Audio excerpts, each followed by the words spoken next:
Good day, ladies and gentlemen. What is happening? What's popping? I've just come across this video and it looks wild to me. It says drivers that disappeared forever. Like, what do you mean? They just vanished? Why? How? Who are they? Many questions. Let's go find out.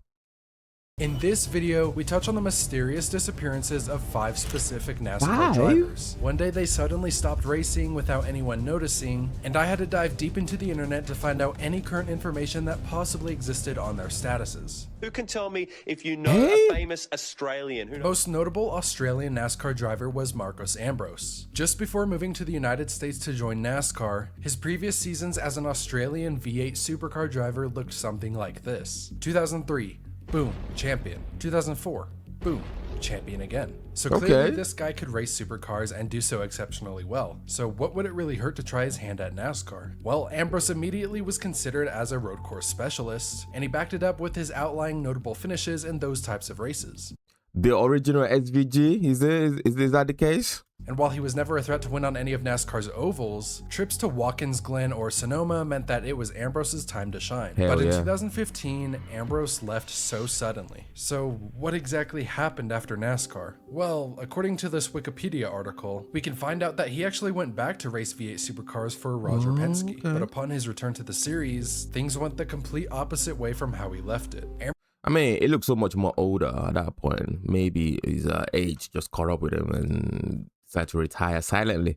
Ambrose was struggling to keep up with his competitors. He admitted that the transition from NASCAR back to the V8 supercars was challenging, and he didn't really see it as the wisest decision to take years to readjust. His final ever start in motorsports was towards the end of the 2015 supercar season, and dressing him up in an Xbox hat and fire suit stuck out like a sore thumb, just like his 2015 results did on his racing resume. And after the demoralizing end to his racing career, Ambrose disappeared almost completely. But in 2022, the supercars media team visited Ambrose at his isolated home to reveal that he started to live life like any typical person. Along with this, he also mentions that he's still involved in motorsports and tries to help race teams and young drivers be successful.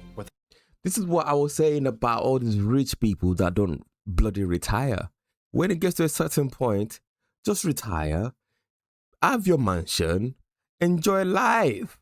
You know what I'm saying? Oh man, I would love that for myself right now. Let me retire, bro. Let me have a quarter of the money that these people have. You will never see me again. I'll be out of here.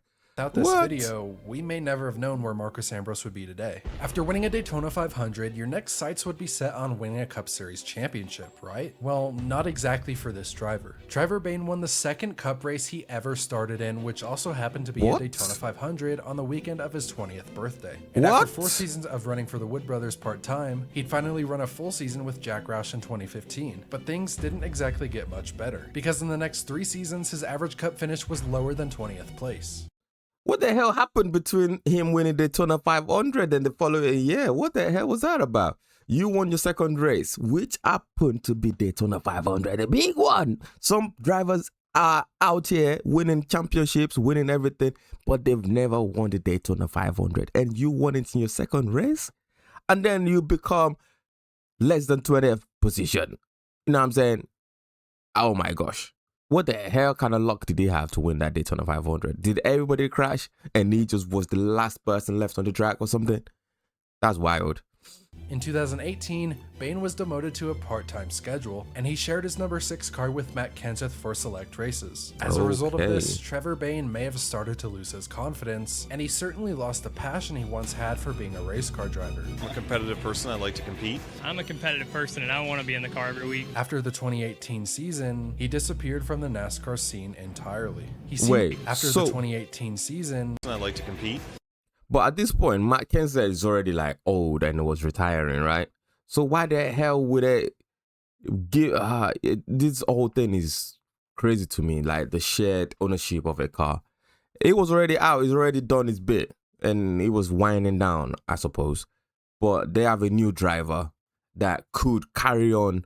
Maybe he needed more training, more seat time. I don't know. I don't know the story behind it, but I don't see why they compromise him by giving an old person, okay, maybe for money purposes, sponsorship. I don't know. A guy agile. Let's just carry on.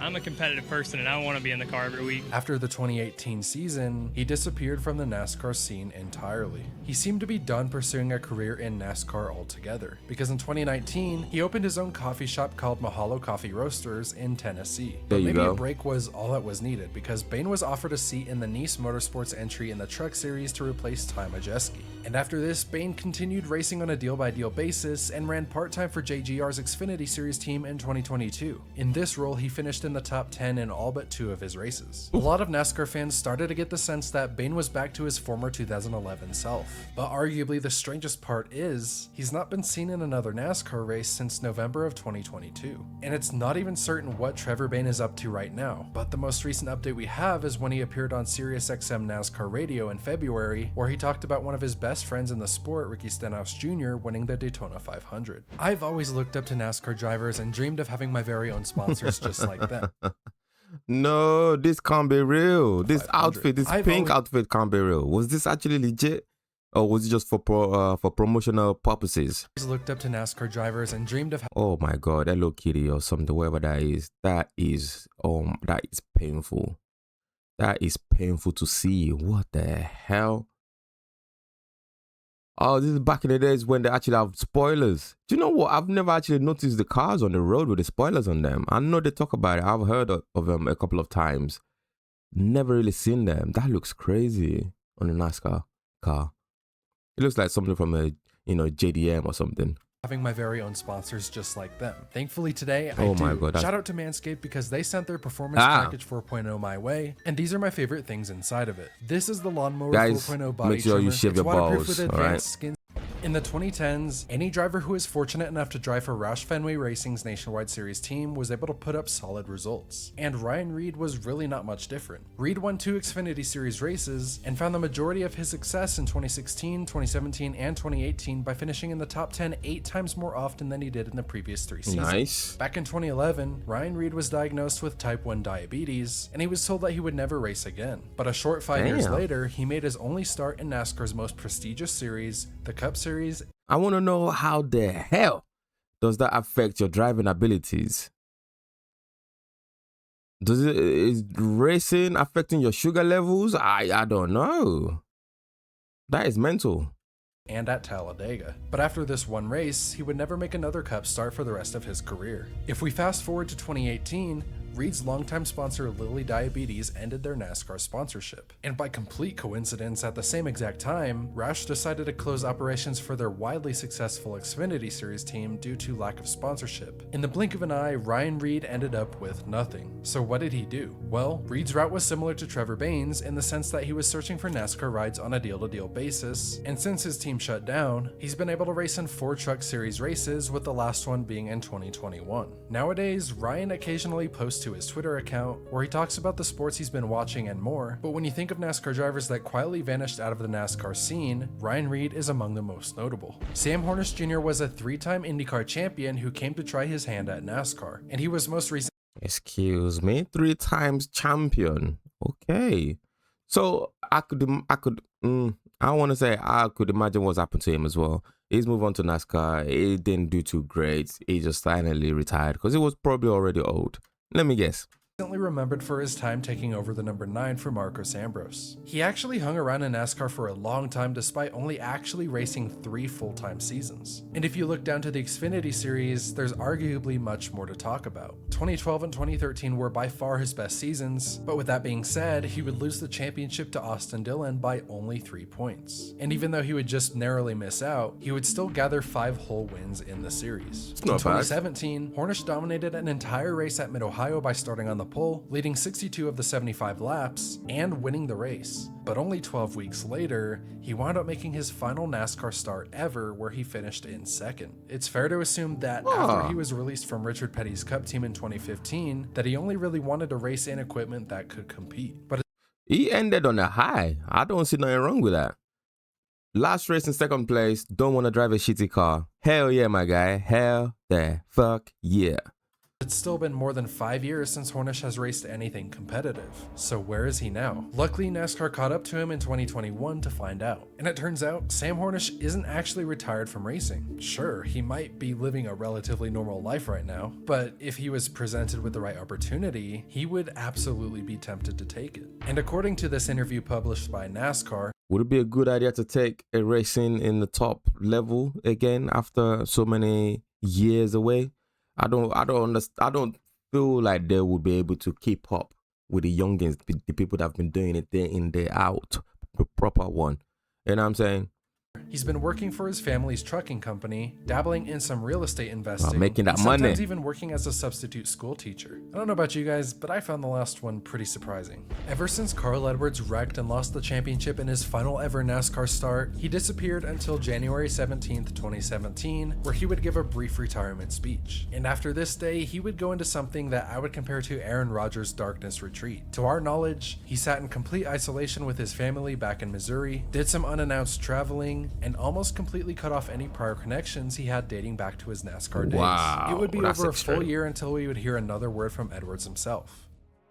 But no, there's no campaign started. I'm not going to be doing anything anytime soon. His disappearance from NASCAR was so sudden and unexplained that within 1 year since announcing his retirement, a number of rumors circulated with little to no proof to back them up. The most surprising rumor that Edwards himself had heard was that people actually thought he might have been dead, which is obviously Whoa. very untrue. And towards the end of that same year, Carl finally made his return to NASCAR. But it wasn't to get back behind the wheel. It was only to deliver some updates in an interview. Edwards admitted that he finally started to miss racing, especially at tracks like Sonoma and Homestead. However, while he didn't deny making another start sometime in the future, he all but shut down a full-time return. Carl Edwards' name comes up once every few months, where the most recent time would be in this 2311 teaser video showing the back of someone's head, which would turn out to be one of their future drivers. Wait a minute. That can't be. Surely not, right? Where you been? We've missed you. Thank you. That means a lot. Against all odds. Against all odds. In your honest opinion, leave a comment down below whether or not you genuinely think Carl Edwards will ever race in NASCAR again. I have no idea. If it does, fantastic. If it doesn't really affect me one way or the other. This is interesting. But I don't find it surprising that a lot of them are just disappearing. Bruv, you've made a lot of money. Hopefully, they've not spent it recklessly. They can afford to go lie down and chill out and enjoy life to the maximum, go on holidays, travel around the world, see things nobody else would ever see. Drive a helicopter into a volcano. I don't know. There's plenty of things to do when you have money, all right? And these guys seem to be enjoying their lives. I'll do the same thing. Goddamn. Shoot, give me that money right now. I'll be out. Thank you for watching this one, guys. Thank you very much for your support as well. Thank you to the members and subscribers. And guys, if you haven't subscribed, just smash that subscribe button. What are you doing? All right. See you in the next one. Take it easy. Goodbye. Peace.